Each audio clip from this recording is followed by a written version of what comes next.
ಗುರುವೇ ಜ್ಞಾನದ ನಿಮ್ಮೆಲ್ಲರ ಮೆಚ್ಚಿನ ಗುರುವರ್ಯ.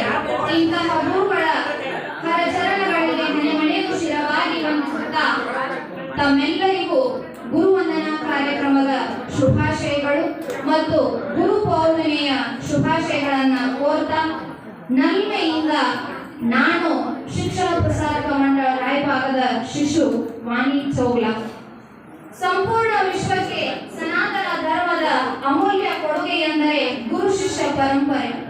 ಅಂತಹ ಗುರು ಶಿಷ್ಯರ ಸಮ್ಮೇಳನ ಸ್ನೇಹಿತರೊಟ್ಟಿಗೆ ಮತ್ತೆ ಇಂದು ಮಕ್ಕಳಾಗುವ ಸಂಭ್ರಮ.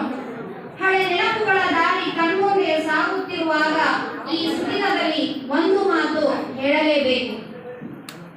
ಒಬ್ಬ ವಕೀಲನಿಲ್ಲದಿದ್ದರೆ ನ್ಯಾಯವಿಲ್ಲ, ಒಬ್ಬ ವೈದ್ಯನಿಲ್ಲದಿದ್ದರೆ ಆರೋಗ್ಯವಿಲ್ಲ, ಒಬ್ಬ ಆರಕ್ಷಕನಿಲ್ಲದಿದ್ದರೆ ಭದ್ರತೆ ಇಲ್ಲ, ಒಬ್ಬ ಎಂಜಿನಿಯರ್ ಇಲ್ಲದಿದ್ದರೆ ಯಾವುದೇ ರೀತಿಯ ವಿಜ್ಞಾನ ತಂತ್ರಜ್ಞಾನವಿಲ್ಲ.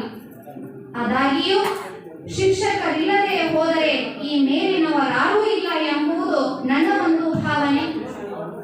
ಆ ಭಾವನೆಯೊಂದಿಗೆ ಇವತ್ತಿನ ಗುರುಗಳನ್ನ ಎಲ್ಲರೂ ಕೂಡಿ ಗೌರವಿಸೋಣ ಬನ್ನಿ. ಮತ್ತೊಮ್ಮೆ ತಮ್ಮೆಲ್ಲರಿಗೂ ಗುರುಗಳನ್ನ ವಂದಿಸುವ ಈ ಗುರು ಪೌರ್ಣಿಮೆಯ ಶುಭಾಶಯಗಳು. ಸೂರ್ಯನ ಕಾಂತಿಯ ಕಂಡು ಕಮಲ ಅರಳುತ್ತಿದೆ, ಸೂರ್ಯನ ಕಾಂತಿಯ ಕಂಡು ಕಮಲ ಅರಳುತ್ತಿದೆ. ನಮ್ಮ ಬಾಲ್ಯದ ಶಿಕ್ಷಣಕ್ಕೆ ಅಡಿಪಾಯ ಹಾಕಿದ್ದು ಈ ಕಮಲವೇ.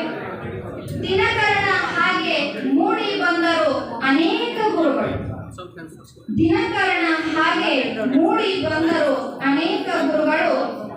ನಮ್ಮಲ್ಲಿದ್ದ ರಾಶಿಯಷ್ಟು ಬುದ್ಧಿಯನ್ನು ಭಿನ್ನ ರಾಶಿಯನ್ನಾಗಿಸಿ XYಗಳ ಮೊತ್ತ ಕಂಡುಹಿಡಿಯಲು ಸಹಾಯ ಮಾಡುತ್ತಾ ಸಂಧಿ ಸಮಾಸಗಳಲ್ಲಿ ನಲ್ಲಿಸಿ ಕಲಿಸಿದ ವಿದ್ಯೆಯನ್ನು ಆಮ್ಲಜನಕದ ಹಾಗೆ ದಹನಾನುಕೂಲಿಯನ್ನಾಗಿಸಿ ಬದುಕಿನ ದೀಪ ಬೆಳಗಿಸಿದರು. ನೀನು ನಾನು ಎಂದು ಕೂಗುತ್ತಿದ್ದಾಗ ಅದು ನೌನು ಇದು ಪ್ರಣೌನು ಎಂದು ಹೇಳಿಕೊಟ್ಟರು ಗುರುಗಳು.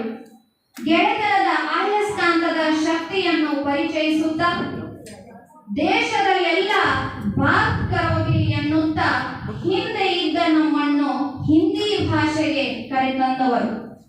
ಚರಿತ್ರೆ ಓದಬೇಕು, ಜಗತ್ತು ಸುತ್ತಬೇಕು, ದೇಶದ ವ್ಯವಸ್ಥೆ ಅರಿಯಬೇಕು, ಜೀವನದ ರೇಖೆಯನ್ನು ತೀಕ್ಷ್ಣಗೊಳಿಸಲು ಜೀವ ವಿಕಾಸದ ಪಾಠ ಕಲಿಸಿದವರು. ಇಂತಹ ಗುರುಗಳಿಗೆ ಅನಂತ ಅನಂತ ವಂದನೆ, ಅಭಿನಂದನೆ. ಅವರ ಚರಣ ಕಮಲದಲ್ಲಿ ಅರಳಿದ ಹಲವು ಬಳ್ಳಿಯ ಹೂವುಗಳು ನಾವು. ಹಳೆಯ ಬೇರು ಹೊಸ ಚಿಗುರು ಮತ್ತೆ ಸೇರಿ ನವ ವಸಂತಕ್ಕೆ ಕಾಲಿಟ್ಟಿದ್ದೇವೆ. ಶಿರಭಾಗಿ ನಮಿಸೋಣ ಮತ್ತೊಮ್ಮೆ ಶತಕೋಟಿ ನಮನಗಳು ಈ ನನ್ನೆಲ್ಲ ಗುರುಬಳಗಕ್ಕೆ. ಸರಸ್ವತಿ ನಮಸ್ತುಭ್ಯಂ ವರದೇ ಕಾಮರೂಪಿಣಿ ವಿದ್ಯಾರಂಭ ಕರಿಷ್ಯಾಮಿ ಸಿದ್ಧಿ ಭವತು ಮೇ ಸದಾ. ಇದೀಗ ವೇದಿಕಾ ಗಣ್ಯರಿಂದ ಸರಸ್ವತಿ ಮಾತೆಯ ಫೋಟೋ ಪೂಜಾ ಕಾರ್ಯಕ್ರಮ. ಈ ಒಂದು ಫೋಟೋ ಪೂಜಾ ಕಾರ್ಯಕ್ರಮವನ್ನ ಇವತ್ತಿನ ಘನ ಅಧ್ಯಕ್ಷತೆಯನ್ನ ವಹಿಸಿರ್ತಕ್ಕಂತಹ ಬ್ಯಾರಿಸ್ಟರ್ ಅಮರ್ ಸಿಂಹಣ್ಣ ಪಾಟೀಲ್ ಹಾಗೂ ಅವರ ಶ್ರೀಮತಿಯವರು ಮತ್ತು ವೇದಿಕೆಯಲ್ಲಿ ಆಸೀನರಾಗಿರುವ ಸರ್ವ ಗುರು ಬಳಗ ನಡೆಸಿಕೊಡಬೇಕೆಂದು ವಿನಂತಿಸಿಕೊಳ್ಳುತ್ತಿದ್ದೇನೆ.